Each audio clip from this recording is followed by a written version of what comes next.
قسطوں پر کاروبار. قسطوں کے کاروبار کی کچھ صورتیں ایسی ہیں جو شریعت میں بالکل حلال اور جائز ہیں، کچھ صورتیں ایسی ہیں جو ناجائز ہیں. تو آج میں آپ کو حلال اور جائز صورتوں کے متعلق آگاہ کروں گا. سب سے پہلے تو یہ جانیے کہ قسطوں پر کیا جانے والا کاروبار جس میں چیز کی قیمت بازار کی قیمت سے زیادہ ہوتی ہے اس وجہ سے کہ یہ چیز قسطوں پر بیچی جا رہی ہے، ایسا کرنا جائز ہے. اب اس میں شرائط یہ ہے کہ جتنی قسط مہینے کی طے ہوگی وہ دونوں شخصوں کو معلوم ہو، جو چیز بیچ رہا ہے اسے بھی پتا ہو، جو خرید رہا ہے اسے معلوم ہو کہ ہر مہینے میں نے اتنی قسط ادا کرنی ہے. جب آپ قسط کے ساتھ چیز کی قیمت طے کر دیتے ہیں اور پرسنٹیج بھی مقرر کر لیتے ہیں، اب اس کے بعد اس چیز کی جو آپ نے بیچی ہے، مطلب ایک موبائل ہے جو کیش پر آپ کا 50,000 روپے کا ہے، قسطوں پر وہ 70,000 کا ہے. اب قسطوں پر اس کی قیمت 70,000 روپے طے ہو چکی ہے. اب اس صورت میں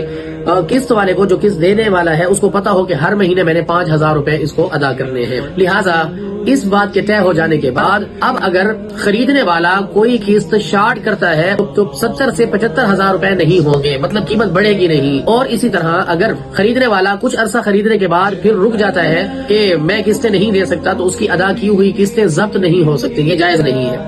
نمبر 3، اگر خریدنے والا کہتا ہے کہ میں یہ چیز نہیں خریدنا چاہتا، واپسی کرتا ہے تو واپسی بھی نہیں ہوگی. تو یہ 3 شرائط ہے، قیمت بڑھے گی بھی نہیں، 70 سے آگے نہیں جائے گی، جب طے ہو گیا تو وہی دینی ہوگی. اور اسی طرح واپسی اگر کرنا چاہتا ہے تو اس کی واپسی بھی نہیں ہوگی. تیسری چیز یہ ہے کہ جب آدمی قسطوں پر چیز خرید رہا ہے اس کو چاہیے کہ خریدار سے ہر چیز، اس موبائل کی، موٹر سائیکل کی، کوئی بھی چیز جو خریدی جا رہی ہے اس کی بیچنے والا خریدنے والے کے حوالے کر دے اور اس کو پورا اختیار ہو کہ وہ اس چیز کو آگے سیل بھی کر سکتا ہے.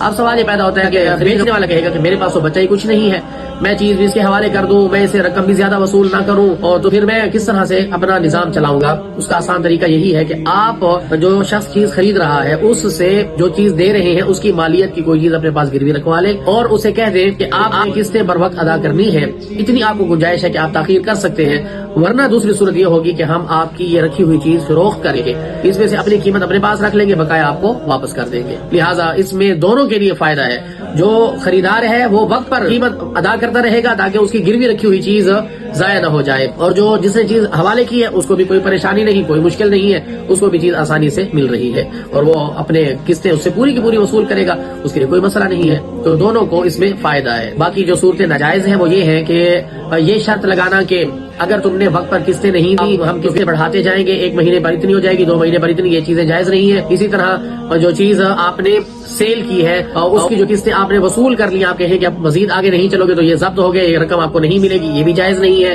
اور کوئی شخص آپ کے پاس واپس چیز لے کر آتا ہے کہ جی قسطوں پر مہنگی پڑ گئی، اب میں نہیں لینا چاہتا، وہ پچھتا رہا ہے، اب اس کی واپسی بھی نہیں ہے، تو آپ کو بھی ڈیفنس ہے اور جو چیز خرید رہا ہے ضرورت مند شخص، اس کو بھی فائدہ ہے کہ اس کو اس کی ضرورت کی چیز مل گئی.